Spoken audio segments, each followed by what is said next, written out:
We are back now at 7:30 here on CBS Mornings with a CBS News investigation into a child care crisis in the armed services, a crisis that could affect the military's readiness to fight. According to our reporting, 11,000 children whose parents are in uniform as we speak or work in the Department of Defense are in need of child care spots urgently right now. In some cases, their parents actually have been forced to quit the service entirely. And among those affected are members of the Army's elite Green Berets, including those who live and train in the state of Florida.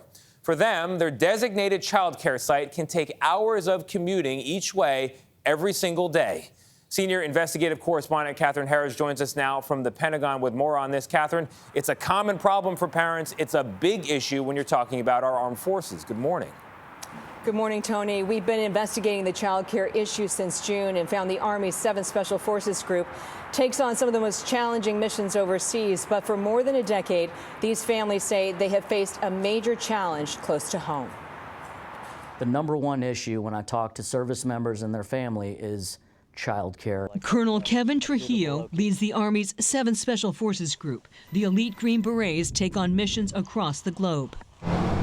But at home in Florida, 60% of the colonel's soldiers live in Crestview, where real estate and rents are cheaper.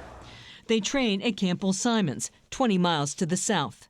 Unlike most Army bases, which have child care on site, the 7th Group's designated Child Development Center is another 20 miles away, within the sprawling Eglin Air Force Base. It's just not a viable option to drive over an hour a day for child care and then to repeat that process going home. Chelsea, who asked us not to use her last name for security reasons, showed us around Crestview.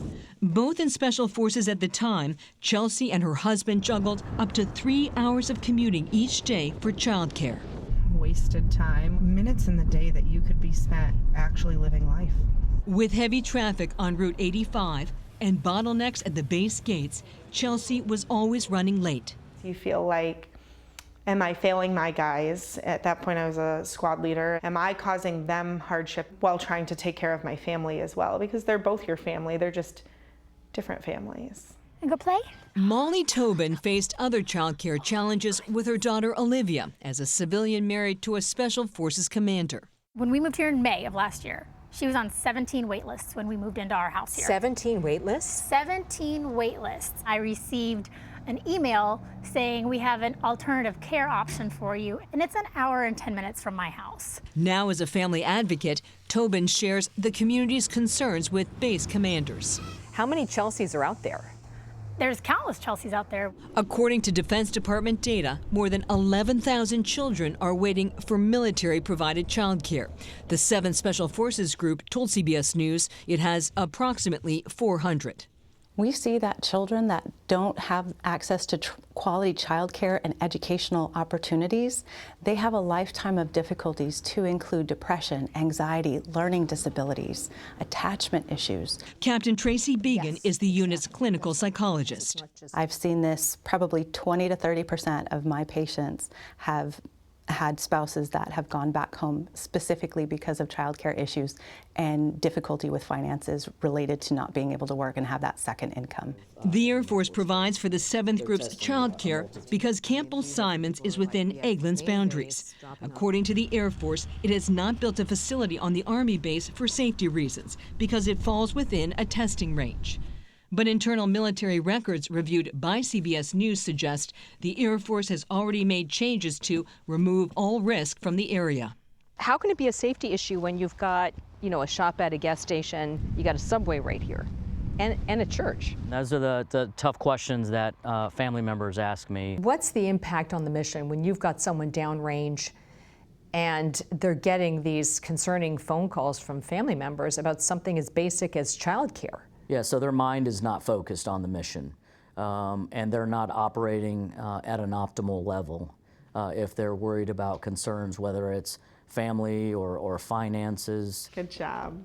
In 2015, Chelsea hit her breaking point and left Special Forces to care for their 2 sons. Was it hard to step away from your military career? Very. I miss it a lot. The group motto is the family business. They have La Familia on everything. And yet, the family is being left behind. There's a disconnect in what we're putting out and portraying and what's happening in as far as childcare is concerned. Late last night, in a statement to CBS News, the Air Force and Army secretaries confirmed they have been working together over the summer to identify short-term options and a long-term fix. They have agreed on a final location for a new child development center. The families told us it should be on their base like the other services. Specifics on location and how long it will take are expected later this month, Jerika. A lot of families left behind and a lot of women forced to make sacrifices. And the military can figure this out. They can build a bridge in 6 hours, an airstrip in 12. I mean, they can get a child care center up there. They have the resources. It sounds like they're working on it. You would That's think, a really Catherine, powerful piece. Thank you so much, Catherine.